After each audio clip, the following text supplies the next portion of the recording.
Church was good this weekend. Excellent. Very good. Excellent. And I'm sure later on we'll talk about the challenge that was put. But Well, let's talk about it now. Okay. Because we'll talk about the other stuff when Stat gets here. So Pastor put out a challenge.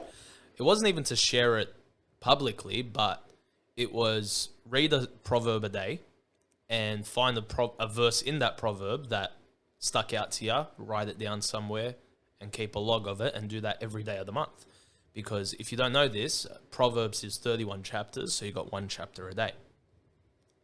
And I thought that was great. I loved that challenge, and people started doing it. I just shared mine on Instagram because it's something that I do. And yeah, man, I just added it to my Bible reading this morning, and it was good. I did the same. Yeah, I shared it on one of our chats. Which one was yours? I did verse 32. So chapter 15, verse 32, which says, "The fear of the Lord is the instruction of wisdom, and before honor is..." Oh, that's 33. That's also a good verse, but I always assumed 32 was the last one. He that refuseth instruction despiseth his own soul, but he that heareth reproof getteth understanding. And that's pretty much the theme of the chapter, bro, is like, listen. Listen, take advice. Why'd that one stick out? That one stuck out because it sort of shows the comparison of someone who does listen and someone who doesn't. So someone who does, he reproof, he gets understanding, he works on himself, he betters himself, therefore he cares more about himself and obviously the work of God and the people around him. But when it says the opposite of that is someone that despises his own soul, like that's a big deal, despising his own soul, not liking himself, he's not doing the caring. best for himself. Yeah, not caring. Yeah. And I'm sure we can always think of someone that's like that, but instead of thinking of someone like that, think of a time when you were like that. Because I can definitely think of a time where I just didn't care. Well, bro, you always get to a point, right, where you think you know everything or you think you don't need help. Yeah. And I think that's the problem, is that everyone gets to that point multiple times, no matter what. Like, it could be when you just changed into a different stage of life, you've turned a certain age. Like, there's this arrogant, like, part of your brain that goes, I know it, I don't need help. Who are you to tell me what to do? Or who are you to give me that advice? And it's like, no, we got to really push that out, because we need to remember we're constantly learning, constantly growing, constantly trying to move forward.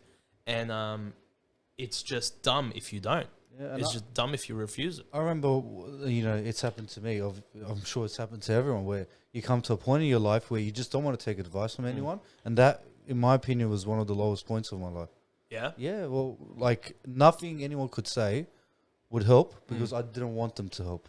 I wanted to stay where I was. Yeah. That's very dangerous. It's very dangerous. And I think people fall into that trap, especially when they're out of God's will.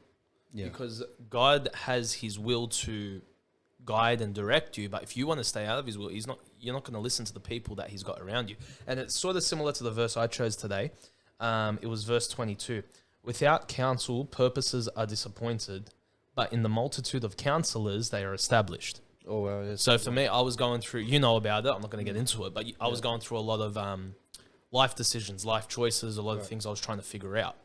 And I didn't do any of that without talking to some spiritual leaders in my life, my parents, a couple of deacons, a couple of spiritual leaders that God's placed in my life. And through that whole process and talking to pastor and trying to figure out what's going on, God started to reveal his will in a clearer way.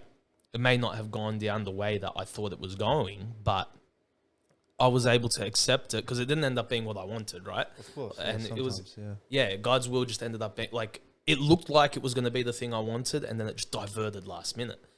And I remember sitting down and just thinking about it, being a little bit frustrated and thinking, well, I wanted God's will, so I'm pretty happy with that.